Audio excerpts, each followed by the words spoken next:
और चलिए अब बात करने जा रहे हैं संसद के शीतकालीन सत्र में अब एक और मुद्दा जिस पर जमकर बवाल होता दिख रहा है, वो है संचार साथी ऐप। इस ऐप को प्री इंस्टॉल करने का निर्देश फोन निर्माता कंपनी को दिया गया है और तब से विपक्ष लगातार सरकार पर हमलावर है। विपक्ष ने सरकार के इस कदम को असंवैधानिक करार देते हुए सवालों की झड़ी लगा दी है। दरअसल डिपार्टमेंट ऑफ टेलीकॉम यानी दूरसंचार विभाग ने हर स्मार्टफोन में संचार साथी ऐप का प्री इंस्टॉलेशन जरूरी कर दिया है।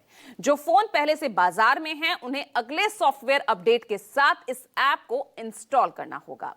अब कंपनियों को इसे लागू करने के लिए 90 दिन का समय दिया गया है। 28 नवंबर को दूरसंचार विभाग की ओर से ये नोटिफिकेशन जारी हुआ था, जिसको लेकर सियासत तब से ही शुरू है।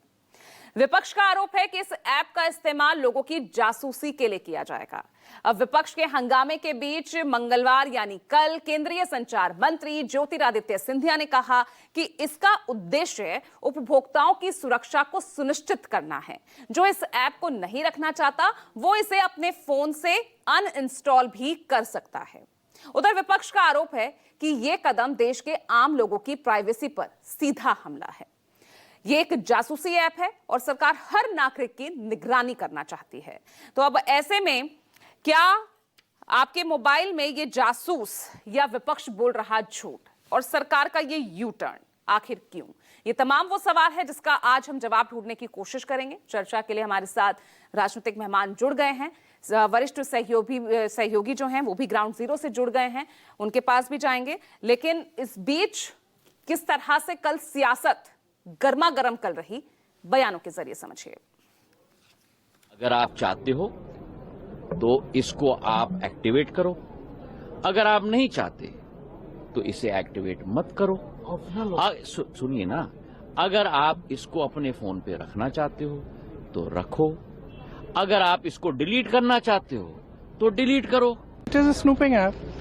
I mean, clearly it's ridiculous. Now, where else do they want to, I mean, citizens have their right to privacy. Even all of you must be having a right to privacy to send your own messages to family, friends without the government looking at everything. सरकार हर एक के mobile में क्या खोजबीन करना चाहती है? ये जब लोकसभा में ये सरकार उसी तरह बनाना चाहती है। कोरिया में ना वो एक क्या है वहाँ के नॉर्थ कोरिया के वो किंग जोंग, कहीं ऐसा तो नहीं है सरकार किंग जोंग के रास्ते पे चल रही हो? संचार साथी ऐप ये आपके सारे इंफॉर्मेशन, सारी जानकारी अपने पास रखने का, लोगों के घरों में घुसने का ये ऐप है। इसके अलावा कुछ नहीं।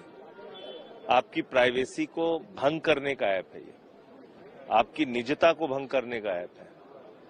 तो ये गंभीर बात है कि एक सरकार खुद ही जासूसी में लगी हुई है। पेगासस का मामला है ही है इनके ऊपर, तो ये तो दिन रात इसी काम में लगे रहते हैं। क्या नाम है उसका? संचार साथी। साथी तो है नहीं बिल्कुल, ये साथी होंगे सरकार के। मत में होने के बावजूद अगर अल्पमत वाली और सुरक्षा की भावना से आप घिरे हुए हैं तो ईश्वर आपका भला करे।